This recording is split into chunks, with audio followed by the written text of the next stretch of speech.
Is Josh Allen the MVP right now? And if not him, then who? I think it's Lamar Jackson. I mean, Josh is playing at a great level, but it's such a they run the ball so effectively. I feel like it's Lamar to me. Just the way he's playing and the way the Ravens are coming on. To me, the Ravens are the best team in the NFL right now.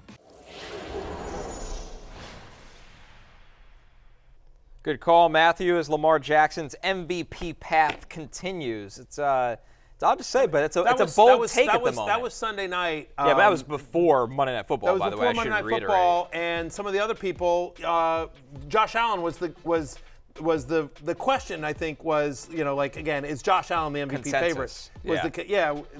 And I was just like, I think it should be Lamar Jackson, and last night he proved why.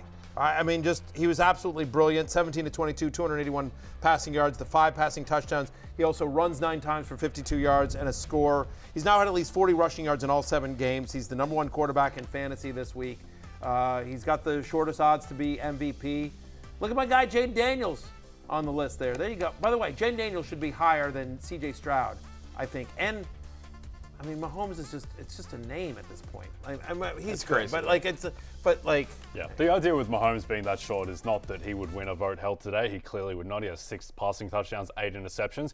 It's that the Chiefs are 6-0, and presumably Mahomes will get better statistically as the season goes on. And they finished the year 15-2 or 14-3. And Mahomes has cleaned up his stats, then he'll be in the discussion. But Lamar Jackson is the MVP right now. If a vote were held today, he would win, and he is most likely to win. And rightfully so. Yeah, absolutely. He has been clearly the guy. It's a very clean case overall. He's having a substantially better year than he did last year when he won with 49 out of 50 votes. So Lamar is clearly the guy, and everyone else, for now, is fighting for second. Right. Okay. Much like I didn't want to talk about Rashad Bateman last night, I don't want to talk about Mark Andrews, who scored 2 touchdowns against me in producer Steven's, ridiculous almost victory.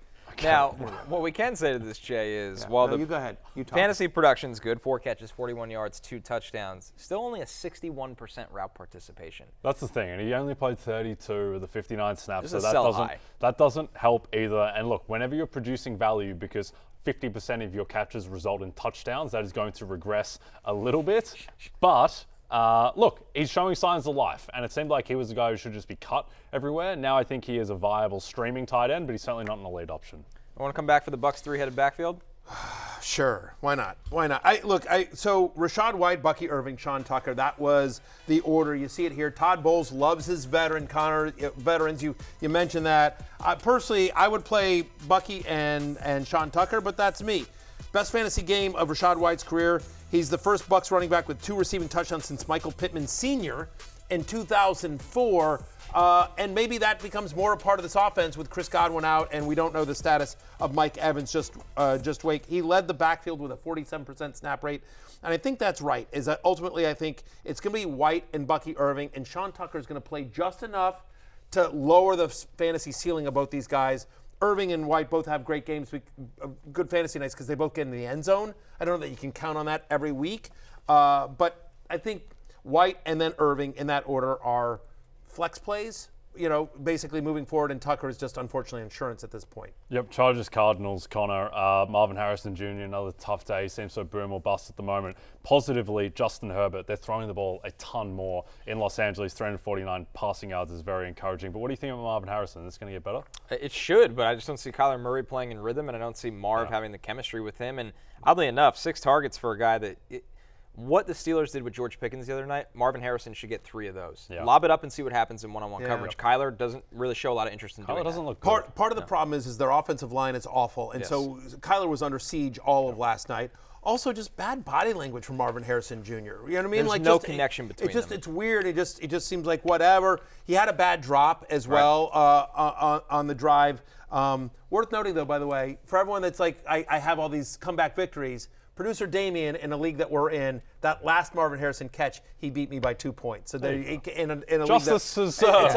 Exact. Justice is served as well. Tough day at the office for Dobby. I think that was just a matter of the Cardinals playing plucky defense as well. I'm not worried about it. He's still got the majority of the work as well. And we already talked about Will Dissly, the greatest tight end this side of Mark Andrews.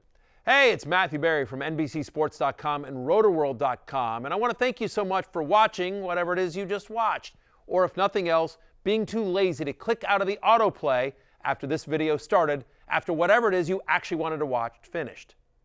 But now that you're here, I'd like to take a moment here to ask you respectfully now, okay? I'm asking you respectfully to subscribe to the NFL on NBC YouTube channel. You'll get the latest Roto-World fantasy news headlines, all sorts of great shows, including my own Fantasy Football Happy Hour. So go subscribe now. Again, I'm asking respectfully.